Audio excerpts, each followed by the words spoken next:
Salut à toi, j'espère du fond du cœur que tu vas bien, courage. Tout sur la phobie sociale, alias l'anxiété sociale, les symptômes, comment ça fonctionne, comment s'en sortir et les meilleures techniques au monde, à quoi je suis formé pour t'aider toi aussi à en sortir, comme moi aussi j'ai réussi à la vaincre. Car moi-même, tu le sais peut-être déjà, mais j'ai à fond subi ça avant et c'était horrible dans ma vie. Mais j'ai fini par complètement sortir de ça et je vais t'aider aussi à le faire. Tout ce dont je vais te parler là est issu de la psychologie scientifique à quoi je suis en profondeur formé. Donc c'est une vraie vidéo experte. Regarde-la bien en entier, ça va beaucoup t'aider à la vaincre, à en sortir. Donc, l'anxiété sociale, qu'on appelait avant la phobie sociale, les deux c'est exactement la même chose, c'est juste que la phobie sociale c'est un ancien terme. C'est quelque chose qui peut nous causer beaucoup de souffrance dans notre vie, qui peut être très envahissant. Mais même si jusqu'à présent, tu ne comprenais pas encore vraiment comment ça fonctionnait, et ça va changer avec cette vidéo, regarde-la bien en entier, je dois te dire aussi que ce n'est pas quelque chose de grave. En fait, ça peut facilement, rapidement se changer. J'ai fait ça à fond avec moi-même quand j'ai mis en place les bonnes choses qu'il fallait, après tant d'années à galérer et à en souffrir.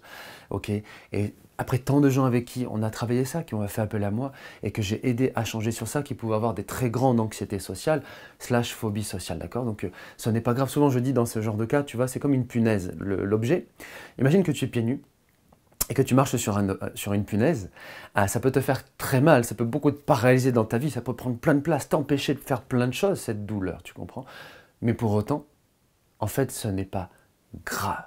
Donc c'est pareil pour la phobie sociale, l'anxiété sociale. Ça peut nous faire beaucoup souffrir, prendre beaucoup de place, nous empêcher de beaucoup de choses dans notre vie. Et en même temps, je te l'assure à 100%, avec les thérapies scientifiques, avec les TCC, etc., etc., tout ça je connais, ce n'est pas grave. D'accord? Et en faisant exactement ce qu'il faut, comme il faut, bien comme il faut, on peut complètement le changer en fait. D'accord? Donc premier point, les symptômes officiels. Je précise bien sûr, ça ne remplace pas si avec toi on fait un diagnostic, mais ça va quand même déjà te donner des points de repère fiables pour savoir ce qu'il en est et savoir te situer par rapport à ça. Donc, dans les classifications mondiales, on nous dit, je lis, peur ou anxiété intense d'une ou plusieurs situations sociales, durant lesquelles la personne est exposée à l'éventuelle observation attentive d'autrui. Donc déjà, tu vois, c'est éventuelle observation. Comme moi, j'avais ça plein de fois, je passais devant des gens en ville, etc. par exemple, tu vois, ou en classe quand j'étais au lycée et plus tard tout ça. Et objectivement, je ne sais pas forcément si j'étais observé, mais j'avais peur de l'être, j'imaginais l'être. Peut-être que des fois je l'étais, mais je pense que plein de fois, je ne l'étais pas en fait. Donc l'éventuelle observation attentive d'autrui, c'est je peux être dans un endroit où éventuellement autrui peut m'observer. Hein, ça peut être suffisant pour déclencher ma peur. Ce qui est important dans ce premier symptôme, je précise toujours avec les personnes, c'est que c'est une peur ou une anxiété intense. Tu vois, c'est significativement intense, c'est plus fort que moi, c'est fort. Imagine comme quelqu'un, je dis toujours, qui a une phobie par exemple de l'eau ou qui a une phobie des araignées. S'il se retrouve confronté à une araignée là qui est sur lui ou que il tombe dans l'eau, par exemple, qui se rapproche de l'eau, la peur, elle est vraiment grande. Tu vois, c'est pas un peu léger, tu vois, c'est une grande peur. Ensuite, sur la suite de ce premier point, des exemples de situations incluent des interactions sociales, par exemple, avoir une conversation, rencontrer des personnes non familières ou peu familières. 2. Être observé, par exemple, être en train de boire, de manger, de marcher, de parler, ok. Et 3, des situations de performance. Alors là, ils me font rire toujours, ils disent faire un discours. Oui, mais la plupart des gens, faire un discours, ils vont avoir la pétoche. Mais donc c'est au choix, ça peut être l'un ou plusieurs. Interaction sociale, être observé et performance devant autrui. Deuxième symptôme, la personne craint d'agir ou de montrer des symptômes d'anxiété d'une façon qui sera jugée négativement. Par exemple, humiliante ou embarrassante, qui peut conduire à un rejet par les autres ou à les offenser. En gros, j'ai peur d'être mal à l'aise, que les autres voient que je suis mal à l'aise et qu'ils me jugent à propos de ça. Troisième symptôme, les situations provoquent presque toujours une peur ou une anxiété. Quatrième symptôme de l'anxiété sociale / phobie sociale, hein, les deux c'est vraiment la même chose. Quatrième symptôme donc, les situations sociales qui font peur sont soit évitées dans la mesure du possible, ou subies avec une peur ou une anxiété intense. Cinquième symptôme, la peur ou l'anxiété sont disproportionnées par rapport au danger réel objectif de la situation. À tête opposée, rationnellement, je sais qu'en fait, il n'y a pas lieu d'avoir à ce point la peur, mais quand j'y suis, c'est plus fort que moi. Tout ça, c'est normal. Sixième symptôme, on dit que la peur, l'anxiété, tu vois, sont persistants. En général, ça fait depuis au moins 6 mois que ça me colle au basque, voire bien sûr bien plus longtemps. Et tu vois, c'est installé depuis un certain temps, même si c'est subjectif. Je peux avoir une vraie anxiété sociale, en fait, depuis un mois, je veux dire, tu vois. Mais il y a cette idée quand même que ça s'est bien installé dans comment je fonctionne. Et enfin, un dernier symptôme qui nous intéresse là, dans nous, ce qu'on parle ensemble, c'est que cette peur, cette anxiété ont un impact significatif sur mon bonheur et mon épanouissement, que ça me fait significativement souffrir dans ma vie. Deuxième point, les mécanismes concrets de ça. Donc, notre esprit et notre cerveau, déjà, ils fonctionnent en termes d'association. Concrètement, ça veut dire quoi? Ça veut dire que si je fais, et ensuite, qu'à nouveau je fais, puis, maintenant si je refais, à quoi est-ce que tu t'attends? Les guignols. Là, tu as un conditionnement. Okay, ça, pour toi, égale ça. Ça égale ça. Ça égale ça. Ça égale ça. Ça égale ça. Ton cerveau, il a fait une association. Donc, premier point, l'anxiété sociale, la phobie sociale, c'est quand d'une manière ou d'une autre, quel que soit ce que tu as vécu dans ton passé, au final, c'est pas l'important, c'est pas l'essentiel. L'essentiel, c'est que au final, tu as appris, toi et ton cerveau, vous avez appris, regard des autres égale grand danger, grand risque, grand problème, d'où que ça vienne, que ce soit des choses que tu as vécues extérieures et ou uniquement dans ton parcours à l'intérieur de toi, parce que juste par le mental, on peut se créer des phobies. Ensuite, tu dois comprendre que ton cerveau, il a différentes parties. Tu as en premier ce qu'on appelle le cerveau reptilien. C'est tout en haut de la colonne vertébrale, notre cerveau le plus primitif. C'est le cerveau de l'instinct, de la survie, de l'autopréservation. Au-dessus, très gros, tu as vraiment le cerveau des émotions, le cerveau limbique, le cerveau émotionnel. Et au-dessus, comme je dis à chaque fois, tout petit, tout récent dans l'histoire de l'évolution, on a vraiment le néocortex. C'est le cerveau de l'intelligence supérieure de l'homme, de la rationalité, de la logique, etc., etc. Mais comme j'aime dire, on a d'abord un cerveau d'animaux. Donc, toutes les grandes peurs, toutes les phobies et même tous les traumatismes, c'est quand d'une manière ou d'une autre, c'est ton cerveau primitif, vraiment de l'instinct, de la survie, c'est lui qui a appris à dire ça égale grand danger, risque, problème, menace, difficulté pour moi. Et tu dois comprendre que ton cerveau primitif, il est là pour prendre les commandes dès qu'il pense qu'il y en a besoin. Imagine que, comme je dis à chaque fois quand on parle de ça, si tu tombes, t'as pas le temps de faire de la réflexion et de la métaphysique et de la belle philosophie sur comment est-ce que je me rattrape, est-ce que j'utilise le bras droit, est-ce que j'utilise le bras gauche, etc., etc. Imagine pareil que tu traverses une route et qu'une voiture arrive à fond d'un coup. Pareil, t'as pas 10 secondes, même peut-être pas 3 secondes pour réfléchir, tu vois, commence à faire de la belle métaphysique de là dans ton cerveau intellectuel. À quelle vitesse la voiture arrive, sens du vent, petit échauffement, est-ce que je saute devant, derrière, et hop, on y va. T'as pas le temps de ça, il faut que tout de suite tu réagisses. Donc ton cerveau primitif, il est là pour la base de la base, survivre, éviter la souffrance. Donc tu vois, dès qu'il estime, à tort comme dans les phobies, ou à raison qu'il y a un grand danger, comme je dis, il appuie sur le bouton rouge de la peur. Et quand ce bouton est activé, au-dessus, ça active beaucoup ton cerveau des émotions, de la peur pour te faire réagir, peur, stress. Et à la base, grâce à ça, te rattraper, bondir pour éviter la voiture, mais aussi du coup avoir peur du regard de l'autre, tu vois. Donc les peurs marquées, les phobies, en fait c'est quand on a fait un mauvais apprentissage, une erreur d'évaluation. On croit que tel truc est un grand danger, on croit que l'araignée est un grand danger, on croit que l'eau est un grand danger, on croit que le regard de l'autre est un grand danger. Quand je dis je crois, c'est pas juste intellectuel à nouveau, tu vois. C'est la partie vraiment la plus primitive, fondamentale, comme j'aime dire, animale de nous, instinctive. Elle a appris à dire ça égale grand danger. Donc des fois ça nous aide et elle a raison, comme si je tombe, comme si une voiture arrive à fond. Là c'est adapté. Seulement, on n'est pas parfait. Et des fois, on fait des erreurs d'apprentissage, on fait des mauvaises équations, tu vois. Ça égale grand danger. Regard des autres égale grand danger. Alors qu'en fait, non. Ça peut dire que c'est parfait, qu'il n'y a jamais aucun danger, qu'il n'y a jamais personne qui n'est pas négatif, qui n'est pas cool, etc.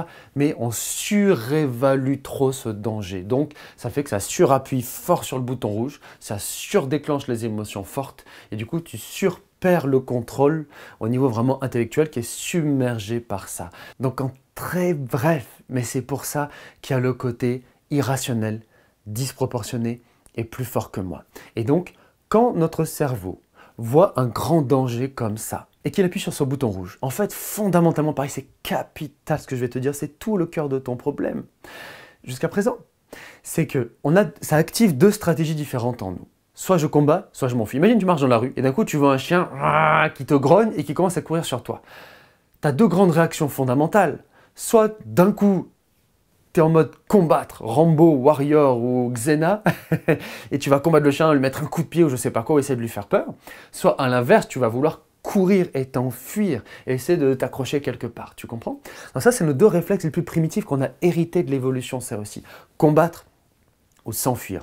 Mais parmi les deux, plus il y a un danger, plus ce qu'on veut en premier, c'est s'éloigner du danger. Parce que plus je m'en rapproche, même pour le combattre, mais plus je me rapproche de lui aussi, tu vois, plus je me dis, ça me fait le calcul que je me rapproche du risque, tu comprends? Donc je préfère m'éloigner du risque. Donc c'est pour ça que la quasi-totalité des gens qui ont des peurs marquées, des phobies, c'est les peurs plus, et des traumatismes, on va dire ça comme ça, en bref que c'est peur plus, ok? Leur premier réflexe, c'est plutôt de chercher à éviter ce qui leur fait peur. Au passage, là aussi, je te donne une information absolument capitale de thérapie scientifique, de TCC, ok, que je pratique, d'accord? C'est qu'il y a deux types d'évitement.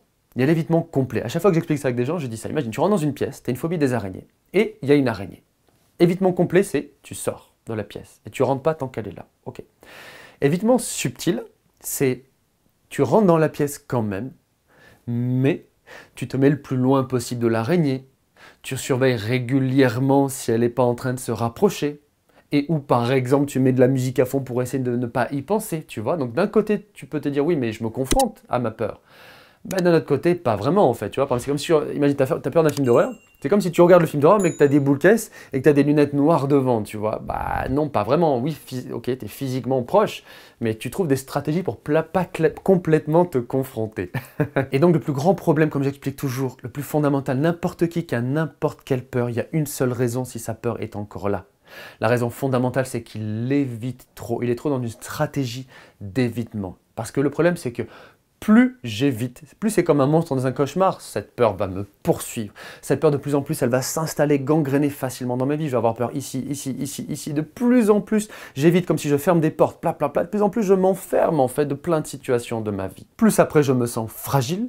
Plus après, je cogite. Plus je me dévalorise et je me fragilise moi-même, je me dévalorise, je me déprime, plus j'appréhende, j'anticipe, donc je me mets d'office dans un mauvais mood, dans un mauvais fonctionnement, état d'esprit avant de me retrouver dans certaines situations, qui fait que ça augmente les chances que ça se passe mal.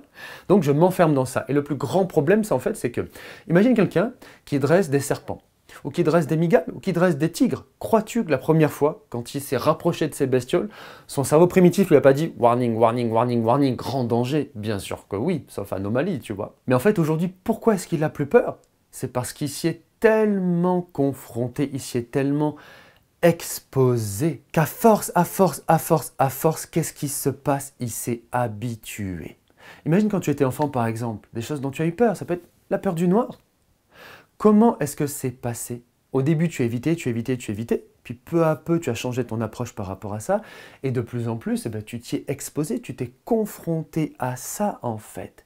Et donc, il y a trop de choses à dire, tu vois, pour vraiment détailler, c'est passionnant, mais en très bref, quand on se confronte comme il faut, de plus en plus, ça active un mécanisme de notre cerveau, ça s'appelle l'effet d'habituation de notre cerveau. Imagine que tu regardes un film d'horreur, une fois, il te fait peur, ok. Deux fois, ok, il te fait encore peur, peut-être éventuellement déjà un peu moins que la première fois, mais imaginons encore. 3 fois, 4 fois, 5 fois, 10 fois, 20 fois, 30 fois. Est-ce que tu penses qu'au bout de 30 fois, il va te faire peur pareil que la première fois? Pas du tout. Pourquoi? Parce que tu t'es habitué, parce que tu t'es suffisamment confronté à ce qui te faisait peur. Tu vois, moi par exemple, avant, ça serait pas trop long d'en parler, mais en très bref, j'arrivais même pas à sortir de chez moi. Quand je sortais de chez moi, j'étais tellement terrorisé que je transpire. En plus, je transpire facilement, moi, tu vois. C'est génétique. Et en plus, j'avais peur qu'on me juge sur cette transpiration, les cercles vicieux. Quand j'allais au lycée, etc., je faisais des énormes attaques de panique, crises d'angoisse, tu vois. Quand on m'interrogeait en cours, c'était l'effondrement complet, comme un séisme à l'intérieur de moi, quoi, tu vois. Et j'arrivais plus à respirer. Et à cause de ça, je faisais des évitements complets. Je faisais péter les cours à fond le plus que je pouvais. Et je ne parlais jamais, jamais, jamais. Et quand je devais parler, je trouvais tous les prétextes pour parler le moins possible, le moins pour longtemps possible. Quand j'arrivais à parler, que je m'étouffais pas, quoi, tu vois, ce qui était le cas la plupart du temps. Et en fait, j'étais dans une stratégie de peur, d'évitement le plus que je pouvais. Après, plus tard, plusieurs années, quand j'ai commencé de plus en plus à apprendre des choses en thérapie scientifique, etc., en TCC, quand j'ai appris à me former à fond, et maintenant je vous accompagne avec ça, tu vois, j'ai appris de plus en plus à faire ce qu'il faut. à parler devant des amphis de 800 personnes quand j'ai repris mes études pour devenir psychologue, à faire plein de choses diverses et variées. Aujourd'hui, là où je te parle, j'ai fait plus de, je crois, 120, 125 lives en ligne, des webconférences en ligne, même si je vois pas les gens physiquement, mais je peux te dire que ça fout le stress au début, quoi. Au début, j'étais quand même assez stressé et tout, quoi, tu vois, même si j'avais déjà vaincu ma phobie, mais j'avais du stress. Mais à force d'en faire 2, 5, 10, 15, 20, 30, machin, après qu'il y ait 20 personnes comme au tout début ou qu'il y ait 200, 300 personnes comme actuellement ça peut être le cas parfois, tu vois, ça ne me fait rien, il y a 0% de stress. Pourquoi? Parce que je me suis tellement confronté que ça a de plus en plus activé l'effet d'habituation de mon cerveau. Je suis tellement habitué que ça ne me fait plus rien. Donc, troisième point, les solutions. Tu vois, avec ce que je t'ai expliqué, tu comprends déjà ce qu'il en est. Il y a 3 grandes solutions dans les thérapies scientifiques, dans les TCC, ce que je pratique. Peut-être tu sais, je suis formé 12 ans aux meilleures techniques en psychologie dans le monde. Si tu veux que je t'aide, libre à toi comme tu veux. Mais si tu veux que ça soit le cas, va voir ce que je fais. Je te propose tout ce qu'il faut pour t'aider à ça. Donc, dans les meilleures thérapies au monde, quand je travaille avec vous sur toutes les peurs et phobies qu'on puisse imaginer, on va utiliser les mêmes stratégies. Premier point, je vais d'abord bien vous entraîner de la bonne manière comme il faut à apaiser votre cerveau émotionnel, à apaiser les émotions qui submergent en situation pour arriver à mieux gérer ça. Une fois qu'on a fait le bon entraînement comme il faut, tout ça c'est très précis, tu vois. Retire le plus de ce que tu peux de ce que je te dis là, mais c'est extrêmement précis. Si tu fais un peu du picorage ici et là, ça ne sera pas suffisant. C'est un travail très précis. Et quand on le fait bien, c'est fabuleux. Ok, donc point 1, d'abord vraiment bien muscler, entraîner tes facultés d'apaisement qui sont là en toi. Comme je dis toujours, c'est comme l'eau froide qu'on met dans l'eau chaude des émotions. Ok. Point 2, avec les thérapies scientifiques de TCC, je vais aussi vous apprendre à changer vos pensées négatives, changer vos croyances négatives. Même si tu l'as compris, c'est d'abord un niveau primitif, instinctif en nous qui est le problème.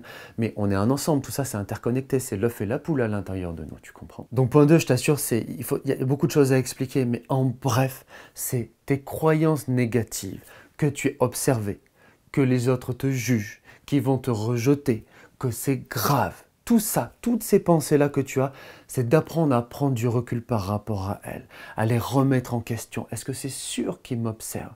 Est-ce que c'est sûr qu'ils me jugent? Est-ce que je peux être vraiment si sûr que ça? Et en fait, la plupart du temps, non. Est-ce que je ne suis pas en train de projeter? Est-ce que je ne suis pas en train de faire ce qu'on appelle dans les TCC, les thérapies scientifiques, une erreur de télépathie, de faire comme si je pouvais savoir ce que l'autre pense? Oui, il est en train de me juger, mais qu'est-ce que j'en sais?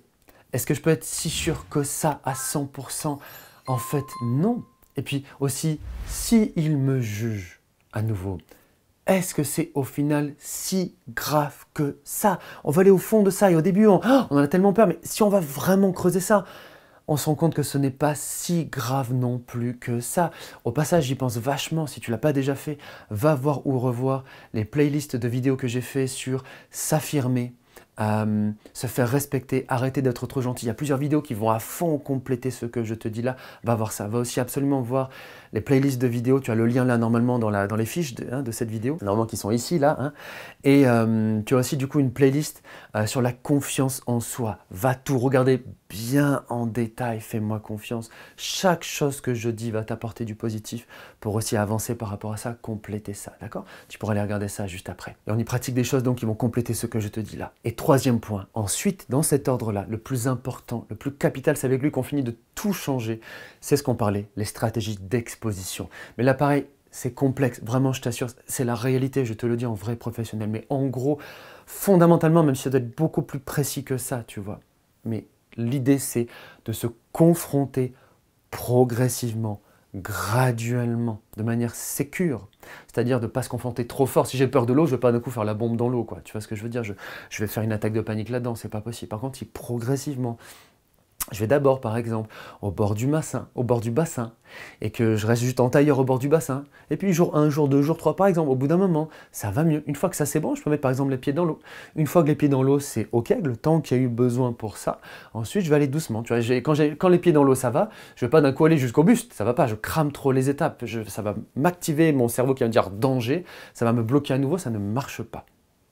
Donc tu vois, je vais faire progressif.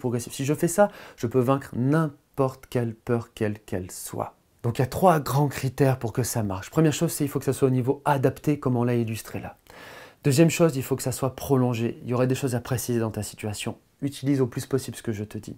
Prolonger, ça veut dire que si tu as peur des araignées, que tu rentres dans cette pièce où il y a l'araignée, mais que tu restes que 3 minutes et que tu ressors, ça peut être un début, tu vois, si tu te sens pas plus. Mais si tu restes qu'à 3 minutes, tu vas pas t'habituer pareil que si tu restes 1 heure. Tu vois, pendant beaucoup plus longtemps, ça va se calmer, se calmer, se calmer. Je précise aussi que pour que la peur baisse, c'est pas en 2 minutes que ça baisse. Quand on travaille ça ensemble, on fait des expositions de 3/4 d'heure, 1 heure où j'ai peur du bassin de l'eau, tu vois, de la piscine, et je vais rester 3/4 d'heure, 1 heure assis au bord de l'eau. 1 heure entière à rien faire d'autre, à penser à rien d'autre, juste à regarder l'eau, mais de manière gérable. Et peu à peu, mon cerveau va s'habituer. Si j'ai peur de l'araignée, je ne vais pas la mettre là et j'arrive à tenir que 10 secondes, après j'arrête, ou 2 minutes et je dis ah, ça y est, normalement c'est bon. Ça ne va pas du tout être bon, tu n'as pas eu le temps de t'habituer.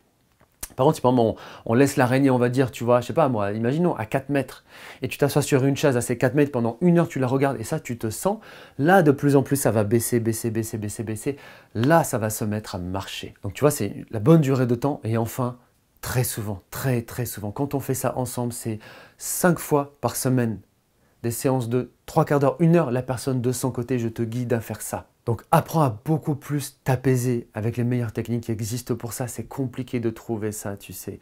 Je vous apporte ça à nouveau. Vois ce que tu veux, c'est une réalité. Mais je t'apporte ça, tu peux aller voir ça. Deuxième point, vraiment, remettre en question tes pensées négatives. Est-ce que c'est sûr? Est-ce que c'est vraiment vrai? Est-ce que les choses ne pourraient pas être autrement? Par exemple, là, elle me juge, mais est-ce que ça pourrait pas être autre chose? Peut-être qu'elle ne me juge pas, quoi. Tu vois, je peux apprendre à réenvisager ça à la place, tu vois. Je passe quelque part dans la rue et des gens rigolent. Premier réflexe, ah, ils se moquent de moi, tout ça. Mais est-ce que c'est sûr? Peut-être que non. Est-ce que je suis dans leur tête? Est-ce que je peux savoir ce qu'ils pensent? Bah non. Ah d'accord, donc peut-être que c'est pas si sûr que ça en fait, que c'est ce qui se passe, tu vois. Et troisième étape, me confronter, me confronter, me confronter. Je t'assure qu'en faisant le travail vraiment sérieusement, c'est quelque chose d'extrêmement précis. Et là sur YouTube, tu ne peux pas du tout en faisant ça avoir tout ce qu'il faut pour tout ça. C'est un vrai travail professionnel. Mais vraiment sincèrement, j'espère première chose que tu as pu beaucoup mieux déjà te situer par rapport aux symptômes, beaucoup mieux comprendre les mécanismes, même s'il y a encore d'autres choses à préciser, mais je t'ai quand même dit le very best of du very best of, d'accord? Et troisième point, les solutions pour ça, même si à nouveau, il faut vraiment approfondir, préciser tout ça. À nouveau, du fond de mon cœur, je te le dis, tu peux à 100% vaincre ça. Moi, je n'arrivais pas à vivre, et en plus, à cause de ça, j'étais en immense, profonde dépression de tout ce que ça incluait dans ma vie, de comment ça me bloquait tellement dans ma vie. Et ça détruisait mon estime de moi, ma confiance en moi, qui était déjà totalement détruite, et tout ça s'alimentait ensemble, et c'était terrible et horrible. Mais j'ai fini par sortir de tout ça et striker tout ça. On peut complètement sortir de tout ça. Tu le peux toi aussi à 100%. Vraiment, vraiment courage. Et je t'assure, c'est pas des conneries du pipeau tout ça, mais il faut du vrai professionnel. Regarde ce que je fais pour ça. On ne sort pas de ça comme ça, juste en picorant. La quasi-totalité des gens sur YouTube, ils ne connaissent pas assez tout ça. Et même les soi-disant experts, ils ne sont pas assez qualifiés pour tout ça. Je te dis ça, je pourrais ne pas te le dire, tu sais. Je te le dis vraiment pour être en sincérité de conseil de toi-même. Vraiment pour t'aider à sortir de ça. Je sais trop ce que c'est cette souffrance. Ok. Courage, fais ce que tu veux, mais si tu veux, va voir sur mon site. Je fais tout pour t'aider de tout ça. En pas longtemps, on peut à fond avancer. Donc voilà pour tout ça. J'ai dû me reprendre, là j'ai coupé. Donc du coup, première chose, pense à t'abonner absolument. Active les notifications, gling, gling, gling, pour rien rater de tout ce que je vais faire de merveilleux et de top pour t'aider à avancer dans ta vie. Et regarde là, dans la playlist de vidéos, tout ce qui va t'aider à avancer sur ta confiance en toi, sur ton affirmation de toi, sur ta timidité aussi. Tout ça, c'est très connecté. Ça va t'aider à fond. Courage à toi du fond du cœur. On se retrouve tout de suite pour la prochaine vidéo. À tout de suite, c'est parti, salut!